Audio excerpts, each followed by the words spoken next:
নমস্কার, আপনারা দেখছেন এক্সপ্লেনেশন আনটোল্ড, সঙ্গে আমি সবুজ। আজ 15ই আগস্ট 2024। ভারতবর্ষের দিকে দিকে উদযাপন চলছে পুরোদমে স্বাধীনতা দিবস, 78তম স্বাধীনতা দিবস। লালকেল্লা হোক বা সিয়াচেন গ্লেসিয়ার, সাধারণ মানুষ হোক বা ইন্ডিয়ান আর্মি, প্রত্যেকেই আজ হর ঘর তিরঙ্গা উদযাপনে ব্যস্ত। হবে নাই বা কেন বলুন? 200 বছরের ঔপনিবেশিক শাসন থেকে আমরা তো আর কম কষ্টে মুক্তি পাইনি।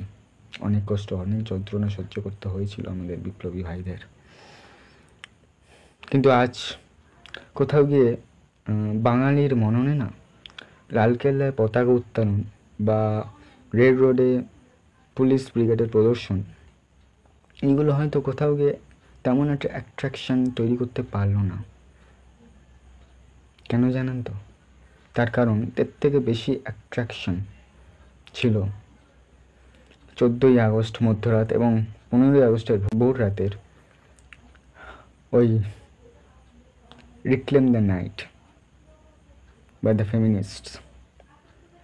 শুধু বাংলার মাটিতেই না, কলকাতা সহ মুম্বাই, দিল্লি, চেন্নাই, প্রতিটি শহরে এই রাত ছিল দেখার মতো। ভারতবর্ষের ইতিহাসে মনে হয় কোনো রাজনৈতিক দল এতটা সফলভাবে এরকম কোনো মার্চ করতে পারেনি, আর ভবিষ্যতে হয়তো পারবেও না, যতটা এই 14ই আগস্টের রাতে দলমত নির্বিশেষে প্রতিটা মানুষ রাস্তায় নেমেছিলেন। কিন্তু আপনারা কি জানেন এই রিক্লেম দ্য নাইট এর ইতিহাসটা ঠিক কী এর হিস্ট্রি, এর দাবিটা কী ছিল সেটা তো আমরা জানি। জাস্টিস ফর আরজিকর জানি, কিন্তু এর সূত্রপাত, এই reclaim the night, take back the night, এর সূত্র কী, এর ইতিহাসটা ঠিক কী, চলুন তাহলে আজকে জেনে নেওয়া যাক। সালটা 1977, 12ই নভেম্বর নর্থ ইংল্যান্ডের লিডসে বলে একটা শহরে প্রথম এই রিক্লেম দ্য নাইট প্রোটেস্ট শুরু হয়। কারণ ছিল ইয়র্কশায়ার রিপার এর হত্যাকাণ্ড এবং তৎকালীন সময়ে এর প্রেক্ষিতে পুলিশ প্রশাসন কর্তৃক জারি করা একটা স্টেটমেন্ট, যেখানে অনুরোধ করা হয় মহিলাদেরকে রাত্রে ঘর থেকে বাইরে না বেরোতে।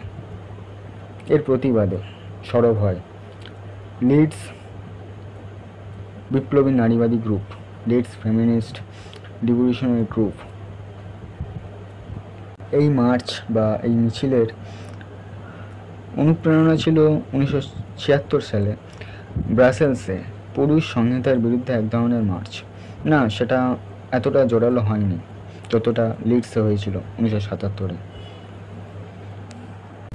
1977-এর এই মিছিলে লিডসে প্রায় 150 জন মহিলা রাস্তায় নেমেছিলেন।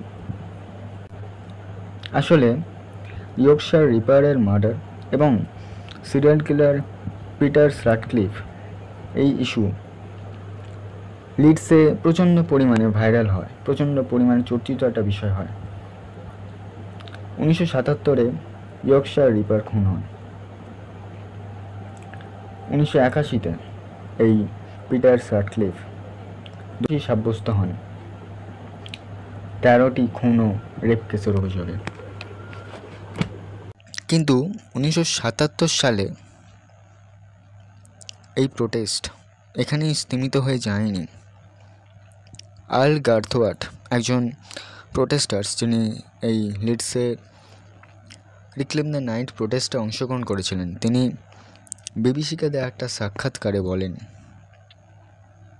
এটি আংশিকভাবে আমাদের রাগ ও ক্ষোভকে উস্কে দিয়েছিল যে পুলিশ কেন আমাদেরকে ঘরের ভেতর থাকতে উপদেশ দিলেন এবং রেপিস্ট এবং কিলারদেরকে আইডেন্টিফাই করতে পারলেন না। যাই হোক, এরপর এই প্রতিবাদ শুধু লিডসে নয়, গোটা ইউকে জুড়ে আরও 10টি শহরে জোরালো হয়ে ওঠে। এই বিক্ষোভ 1978 সালে আরও তিক্ত হয়ে ওঠে যখন 13 জন মহিলা পুলিশদের সঙ্গে সংঘর্ষে লিপ্ত হন। গার্থওয়ার্থ লেবার পার্টির একজন মেম্বার ছিলেন এবং সেই হিসেবে তিনি লিডসের কাউন্সিলর নির্বাচিত হয়েছিলেন। তিনি তার পাশাপাশি একজন ফেমিনিস্ট হিসেবেও কাজ করেছিলেন। বিবিধ কারণে এই আন্দোলন সাময়িকভাবে স্থগিত হয়ে যায়, কিন্তু 2004 সালে পুনরায় লন্ডনে আবার মিছিল শুরু হয়, যেখানে লন্ডন ফেমিনিস্ট কালেকটিভ দ্বারা আয়োজিত একটি ইভেন্টে 30 জন মহিলা প্রতিবাদ করেছিলেন। পরের বছর এই সংখ্যা 1000-এ উন্নীত হয়। 2010 সালে লন্ডনে 2500 লোক একত্রে মিছিলে অংশগ্রহণ করেন। ততদিনে এই রিক্লেম দ্য নাইট প্রোটেস্ট জাতীয় এবং আন্তর্জাতিক সমর্থন লাভ করেছিল। 2017 সালের 25শে নভেম্বর মিটু আন্দোলনকে কেন্দ্র করে 7 বছর পর বার্ষিক মার্চে একটি বিশাল উৎসাহ দেখায় জনগণ, যুক্তরাজ্যের শত শত নারী। তবে বছরের পর বছর বৃদ্ধি পাওয়ায় এটি একটি শুধু বার্ষিক মিছিল হিসেবেই সীমিত হয়নি। 2006 সালে ইপসোস সিরিয়াল মার্ডার এর প্রেক্ষিতে একটা বিক্ষোভ দেখা যায়। এই বিক্ষোভেও রিক্লেম দ্য নাইট দাবি উঠতে থাকে, যেখানে একই ব্যক্তি 3 মাসের ব্যবধানে 5 জন মহিলাকে হত্যা করেছিলেন।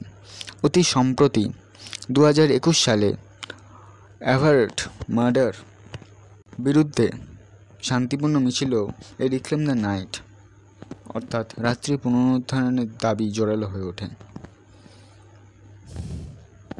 আর আজ 15ই আগস্ট ভোররাত এবং কাল 14ই আগস্ট মাঝরাত মধ্যরাত একই দাবি গোটা বাংলা তথা গোটা দেশকে নাড়িয়ে দেয়। স্তম্ভিত হয়ে গোটা বিশ্ব দেখেছিল যে ফেমিনিস্ট আন্দোলন ভারতবর্ষে যে কোনো রাজনৈতিক মিছিল, মিটিং, অবরোধ সব কিছুকে ছাপিয়ে যেতে পারে।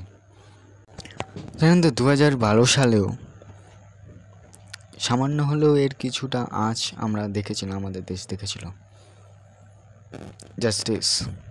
জাস্টিস ফর নির্ভয়া হ্যাঁ পেয়েছিল, কিন্তু 7 বছরের অপেক্ষায়।